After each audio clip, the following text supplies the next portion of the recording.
गिरीश महाजन बाबासाहेबांच्या नावाचा उल्लेख विसरले आणि जोरदार वाद पेटलाय।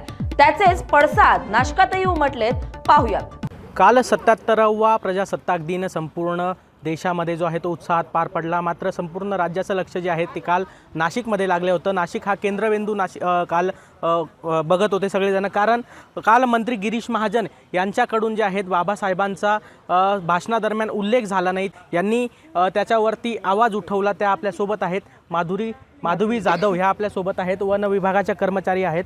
काय सांगाल आपण, त्या ठिकाणी आवाज उचलला मात्र पोलिसांकडून आपल्याला बाजूला करण्यात आलं, काय नेमकं? सगळ्यात पहिले तर सगळ्यांना जय शिवराय, जय भीम आणि जय ज्योतिबा। कालपासून मी सांगते की मी फक्त महाजनांना त्यांची चुकीची जाणीव करून देण्यासाठी परेड संचलन झाल्यानंतर त्यांचं बक्षीस वितरण चालू असताना फक्त त्यांना एवढंच सांगणार होते की आज संविधान दिवस आहे आणि तुम्ही विश्वरत्न डॉक्टर बाबासाहेब भीमराव डॉक्टर बाबासाहेब आंबेडकर यांचं नाव घ्यायला तुम्ही विसरलात।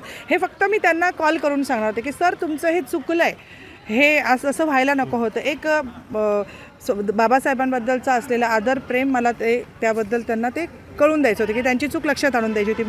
मी कालही काही मोठा उद्रेक केला नाही, परंतु ते समजून न घेता मला अक्षरशः गुन्हेगारासारखं आतंकवाद्यासारखं लोटत ढकलत घेऊन गेले। मी म्हटलं माझ्या काही खिशामध्ये कुठले हत्यारं नाही आहे किंवा मी कुठला आतंकवादी नाही आहे, पण मी पण संविधानिक रूपाने गाडीत बसून निघून गेले। काय होतं काही कळत नव्हतं, सगळे प्रोटोकॉलच्या नावाने बोंबा मारत होते, पण मला त्याच्याशी पर्वा नव्हती।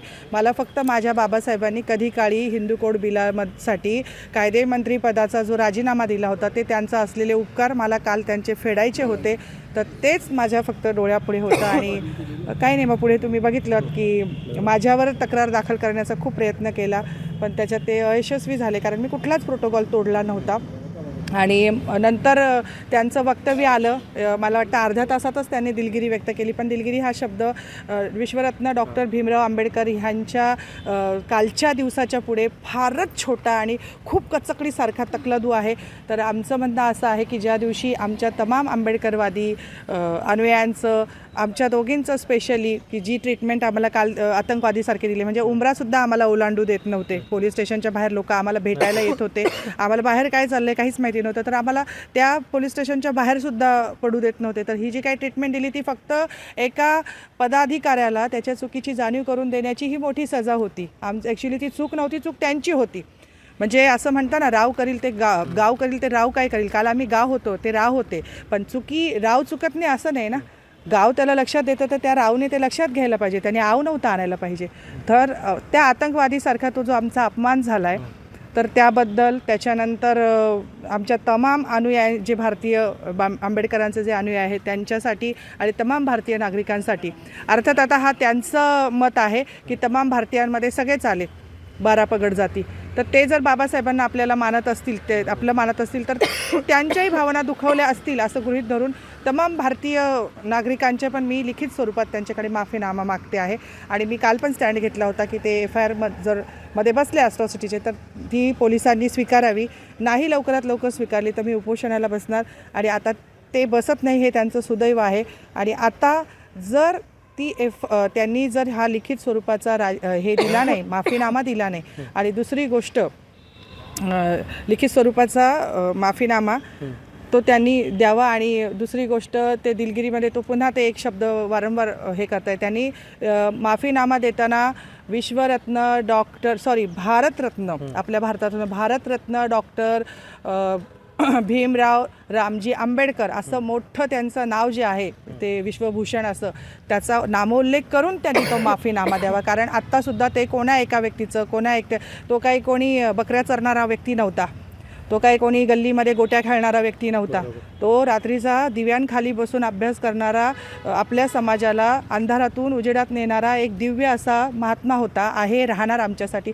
तर तुम्ही तो लिखित स्वरूपात माफीनामा दिला पाहिजे असं माझं म्हणणं आहे, नाहीतर मग मी नक्कीच उपोषणाला बसणार। आणि मी दिलेल्या तक्रार अर्जाच्या अगेन्स्ट त्यांना तिथे नागरिक म्हणून त्यांना तिथे जबाब विचारण्यासाठी बोलवलं पाहिजे, ही पण माझी एक मागणी आहे। नक्कीच आपण देखील त्या ठिकाणी सोबत होतात, त्यांना प्रश्न विचारण्यासाठी आपण देखील माईक जवळ गेला होतात। त्यानंतर आपण सरकारवाडा पोलीस स्टेशनला गुन्हा दाखल करायला त्यांच्यासोबत गेलात, अनेक आंबेडकरी अनुयायांनी देखील आपल्याला पाठिंबा दिला। आता त्यानंतर आपली काय नेमकी भूमिका असणार?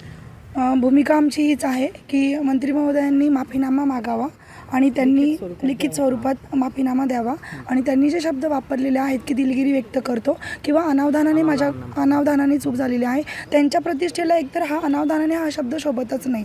ॲक्च्युली ही जाणून बुजून त्यांनी केलेली चूक आहे. त्या चुकीची जाणीव आम्हाला करून द्यायची होती. म्हणून काल ही तळमळ आमची होती की 26 जानेवारी 1949 रोजी संविधान लागू झालं. ज्या बाप माणसाने हे संविधान लिहिलं, निर्माण केलं, वर्गाच्या बाहेर बसून शिक्षण पूर्ण केलं, आज सगळ्या तमाम भारतीयांना तळागाळातून बाहेर काढलं, त्या बाप माणसाचं आपण नाव विसरत आहात याची जाणीव आम्हाला करून द्यायची होती. ही तळमळ आमच्यात जागृत झाली आणि जेव्हा आम्हाला पोलीस स्टेशनला नेलं, जेव्हा भीम अनुयायांना कळलं की आपल्याच भगिनी तिथे पोलीस स्टेशनला त्यांना घेऊन जाण्यात आलेलं आहे, सरकारवाडा पोलीस स्टेशनला, कारण तिथे आम्हाला बघणारी इतर पब्लिकही होती. जेव्हा आम्हाला गाडीत बसवलं तेव्हा इतर पब्लिकही होती. त्यांनी त्यांचा मागोवा घेऊन आमच्यापर्यंत ते पोहोचले आणि तिथे उपस्थित झाले. त्यांचा आम्हाला पाठिंबा होता, अजूनही पाठिंबा आहे. असाच समाज बांधवांचा सगळ्यांचा पाठिंबा असावा. सगळ्यांचे मी आभारही इथे मानते की वेळेत सगळेच आमच्यासाठी धावून आलेत आणि अजूनही आहेत आमच्यासोबत आणि असंच सगळ्यांनी सोबत राहावं. आणि म्हणजे जी मंत्री महोदयांकडून चूक झालेली आहे, इथून पुढे कोणाकडून चूक तशी होणार नाही, हा माझा एक स्टँड असणार आहे की त्यांनी माफीनामा मागून त्यांचा माफीनामा आम्हाला लिखित स्वरूपात द्यावा. नक्कीच. आता आपली इथून पुढची कठोर भूमिका कशी असणार? त्यांच्याकडून माफीनामा आला नाही तर आपण काय मुख्य भूमिका काय घेणार नाही? मी म्हटलं ना की FIRच्या वेळेस जर बसले असते ते ॲट्रॉसिटीमध्ये, जर नसती दाखल करून घेतली, मी पोलिसांकडनं वधून घेतलं असतं तर मी उपोषणालाच बसणार हे मी सांगितलं होतं. आणि जर माफीनामा द्यायला त्यांनी नकार दिला तर माझा उपोषण हाच अजेंडा असणार. काय कुठल्या प्रकारचं उपोषण? उपोषण आमरण उपोषण जोपर्यंत माफीनामा देणार नाही. माझ्या बाबासाहेबांचा उपकार फेडण्याची हीच पद्धत आहे. एक तो दो नाही तो लो. म्हणजे माफीनामा दो, नाही तर मग लोकांच्या शिव्या लो.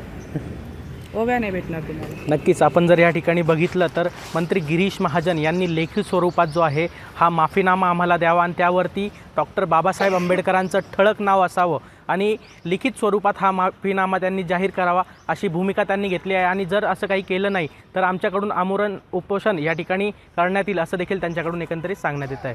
वैभव घुगे, LS मराठी, नाशिक.